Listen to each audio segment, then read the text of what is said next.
அப்புறம் இறைவனுக்கு தேவையான பஞ்சகவியத்தை செய்வது, பால் தயிர் போன்ற திரவியங்களை திரட்டி வருவது, இதில் உடலால செய்யக்கூடிய எல்லா தொண்டுமே சரின்னு பேரு. என்ன பேரு? சரின்னு பேரு. இந்த தொண்டை நம்மளுக்கு செய்து காட்டி நம்மளுக்கு காட்டியவர் நம்மளுடைய திருநாவுக்கரசர் பெருமான். அவர் சொல்ற கண்கடன் அடியினை தாங்குதல் என் கடன் பணி செய்து கிடப்பதே. நீங்க பாத்தீங்கன்னா திருநாவுக்கரசர் போட்டோ இருக்கும் பாருங்க, கையில என்ன தோசை கரண்டின்னு வச்சுப்பாங்க பல பேர். தோசை கரண்டியில உழவார படைன்னு பேர்.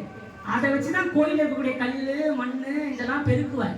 அதை வச்சுட்டு என்ன காட்டுறார், சாமி பார்க்கும் போது யார் கீழே வைக்கலாம்ல, கீழே வச்சுட்டு போஸ் கொடுக்குறவரு இப்படி கொடுத்தா என்ன, ஏன் அந்த துடுப்போட காட்டுறார், எப்பா என்னை பார்க்கும் போதெல்லாம் நீ இந்த பணியை நீயே செய்யணும்.